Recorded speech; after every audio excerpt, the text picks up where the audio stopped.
Hello students, हम पढ़ रहे हैं क्लास 10th का चैप्टर नंबर 2 जिसका नाम है एसिड बेसिस एंड सॉल्ट्स। तो स्टूडेंट्स मैंने मेरे चैनल पे अराउंड 6-7 वीडियोस अपलोड कर दिए इस टॉपिक से रिलेटेड, तो आप स्टार्टिंग से उसको देख सकते हैं। और प्लीज़ स्टूडेंट्स मेरे चैनल को सब्सक्राइब कीजिए, लाइक कीजिए और शेयर कीजिए। आज हम पढ़ेंगे पीएच क्या होता है और इसके कुछ नेचर में या एनवायरनमेंट में इसके क्या यूजेस है उसको आज हम देखेंगे। तो पीएच क्या होता है, पीएच आगे मैं बताऊंगी पीएच क्या होता है। उससे पहले हम इसका नॉर्मल से फुल फॉर्म देख लेते हैं कि फुल फॉर्म क्या होती है। तो इसका फुल फॉर्म अगर हम देखें तो ये होता है power of hydrogen. Power of hydrogen, hydrogen power. हर जगह हमने इस चैप्टर में हाइड्रोजन आयंस की बात की है। जैसे कि आपको पता है एसिड के अंदर क्या ज्यादा होते हैं, हाइड्रोजन आयंस होते हैं। तो हर जगह हमने इसके अंदर हाइड्रोजन आयंस की बात की है, तो उसी से रिलेटेड कुछ हम जानेंगे। तो पीएच पहली बात तो ये होता है यूनिवर्सल इंडिकेटर। Universal indicator. अब हमने पहले बात की थी कि इंडिकेटर क्या होता है। तो इंडिकेटर होता है, इंडिकेटर एक ऐसे सब्सटेंस होते हैं जो हमें बताते हैं कि हमारा कंपाउंड या सोल्यूशन एसिडिक है या बेसिक है या फिर न्यूट्रल है। तो ये हमें क्या बताते हैं, whether compound is acidic, basic और न्यूट्रल। न्यूट्रल है, एसिडिक है, बेसिक है, वो हमें इंडिकेटर बताते हैं। तो यूनिवर्सल इंडिकेटर का मतलब है कि सब जगह, मतलब जैसे आप इंडिया में करिए टेस्ट, अमेरिका में करिए, कहीं भी करेंगे, अगर आप पीएच स्ट्रिप से टेस्ट करेंगे तो आपका हर कंपाउंड एसिडिक बेसिक जो भी है वही बताएगा। मतलब ये टेस्ट पूरे यूनिवर्स में माना जाएगा। तो उस इंडिकेटर को हम कह दे रहे हैं यूनिवर्सल इंडिकेटर है ये। तो अब होता क्या है, होता ये है आप लोग के पास एक स्ट्रिप होती है। क्या होती है, पीएच स्ट्रिप्स होती है। पीएच स्ट्रिप्स होती है, मतलब इतने छोटे छोटे करके स्ट्रिप्स होती है, इस तरीके की स्ट्रिप होती है। ओके, उसके बाद इस स्ट्रिप को छोटा सा टुकड़ा काट के या फिर पूरी कंप्लीट मान लीजिए, इस स्ट्रिप को आप सॉल्यूशन में डालते हैं। इस स्ट्रिप को आप सॉल्यूशन में डालते हैं। सॉल्यूशन में डालने के बाद इस स्ट्रिप का कलर जो होता है वो चेंज हो जाता है, कलर चेंज हो जाता है और उससे हमें पता लगता है कि वो एसिड है, बेस है या न्यूट्रल है। अब इसका कलर कैसे चेंज होता है, इसका रेंज क्या होता है, वो सब देखते हैं। तो इसका रेंज या ये इस तरीके से इसका रेंज होता है। देखिए, मतलब इस तरीके से ये होते हैं और इस तरीके से ये बने हुए होंगे। आपको पीएच स्ट्रिप का एक डब्बा होता है, उसके ऊपर बना हुआ दिखेगा। ओके, तो ये होती है, इसकी रेंज होती है 1 से लेके 14 तक इसकी रेंज होती है। ठीक है, तो 1 में आपको अराउंड रेडिश से कलर मिलेंगे, रेड से रिलेटेड कलर मिलेंगे। 14 में आपको ब्लू से रिलेटेड कलर मिलेंगे और 7 में आपको ग्रीन से रिलेटेड कलर मिलेंगे। मतलब उनके डिफरेंट डिफरेंट शेड्स हो सकते हैं। यहाँ पे डार्क रेड होगा, फिर थोड़ा सा लाइट होगा, फिर थोड़ा सा लाइट होगा।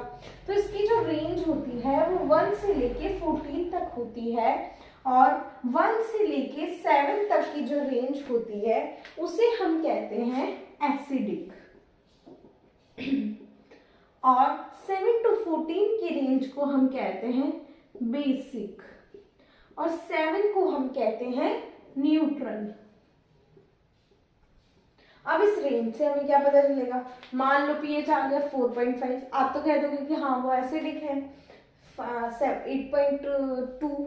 अब देखो, इसको समझने के लिए एग्जांपल ले लेते हैं। मान लो एक कंपाउंड ले लिया मैंने, उसका पहले का पीएच बोल दिया 4.5, दूसरे का बोल दिया 5.5, तीसरे का बोल दिया 6.5। है तीनों एसिडिक, रेंज है हमारी तो 1 से लेके 7 तक में तीनों आ जाते हैं, तो तीनों एसिडिक है। बट अब हमें ये बताना है कौन ज्यादा एसिडिक है, कौन कम एसिडिक है, ये बताना है।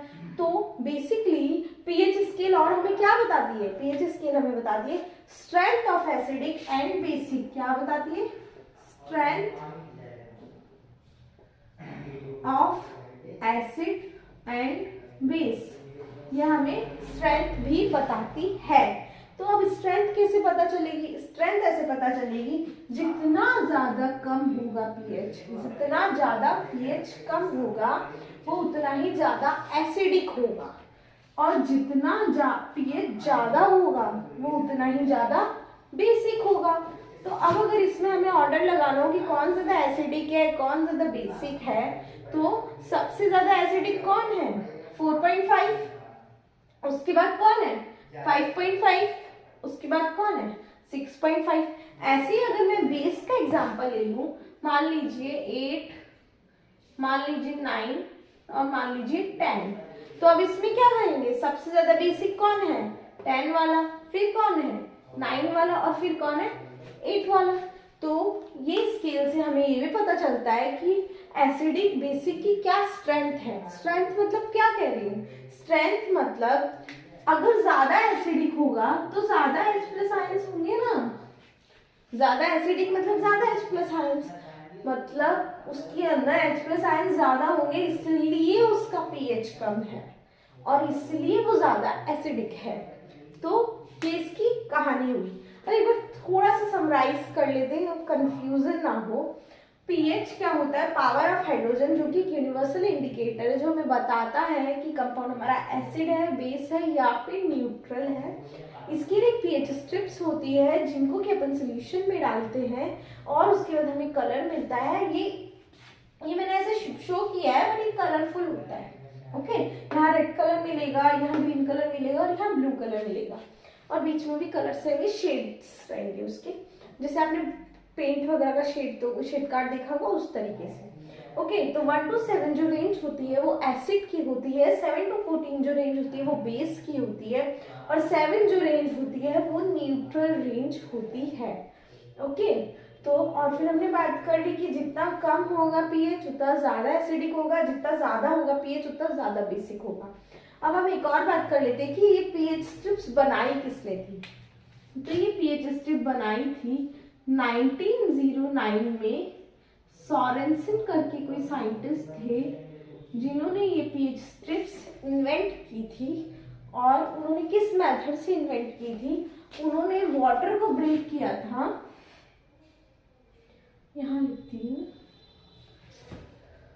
उन्होंने वाटर को ब्रेक किया था H प्लस और OH माइनस के अंदर, वो ब्रेक करने का ट्राई कर रहे थे, इस तरीके से उन्होंने ब्रेक कर रहे थे। फिर उन्होंने एक फॉर्मूला भी दिया था जो कि है pH is equals to minus log H plus ion का कंसेंट्रेशन, ये फॉर्मूला उन्होंने दिया था। और फिर उन्होंने उन्होंने इस रेंज को इन्वेंट किया था, 1 से 14 तक की रेंज उन्होंने बताई थी कि इसकी जो रेंज होती है वो 1 से 14 होती है, क्योंकि उन्हें यहाँ पे 10 to the power -7 plus 10 to the power -7 ions के कंसेंट्रेशन मिले थे, बिकॉज वाटर जो होता है वो न्यूट्रल होता है, तो H प्लस भी बराबर मिले, OH माइनस भी बराबर मिले, तो 7 प्लस 7 14 होता है। तो उनके हिसाब से ये रेंज जो हुई वो 1 से लेके 14 में हुई। तो अब अगर एसिड के ज्यादा मिलेंगे तो वो एसिडिक हो जाएंगे और बेस के ज्यादा मिलेंगे तो वो बेसिक हो जाएगा। तो इस तरीके से उन्होंने सोरेनसन ने इस चीज को इन्वेंट किया था और ये फॉर्मूला लिया था minus logarithm of H plus concentration, ये फॉर्मूला उन्होंने दिया था। लॉगरिदम आपका मैथ्स का टर्मिनोलॉजी है जो कि आपने सुना भी होगा, जिसमें log 2 की वैल्यू 0.3010 इस तरीके से कुछ कुछ वैल्यूज दी होती है और इसके कुछ फॉर्मूलेज होते हैं जिससे हम इस फॉर्मूले को सॉल्व करते हैं। ठीक है, तो ये फॉर्मूला आपको याद रखना है, बाकी इनका नाम अगर आपको याद रहता है तो वेल एंड गुड है, नहीं तो कोई दिक्कत वाली बात नहीं है। तो इस तरीके से उन्होंने किया था। और ये रिएक्शन जो होती है, ऑब्वियसली अगर वाटर को ब्रेक करेंगे तो हीट लगेगी, तो ये रिएक्शन कौन सी होगी, एंडोथर्मिक रिएक्शन, और डेल्टा H पॉजिटिव होगा। एंडोथर्मिक रिएक्शन होगी, एनर्जी इसको देनी पड़ेगी। ओके, लास्ट टाइम हमने पढ़ी थी H plus plus OH minus, वो कौन सी रिएक्शन थी? न्यूट्रलाइजेशन रिएक्शन में हमने पढ़ा था, तो कौन सी थी? एक्सोथर्मिक रिएक्शन थी।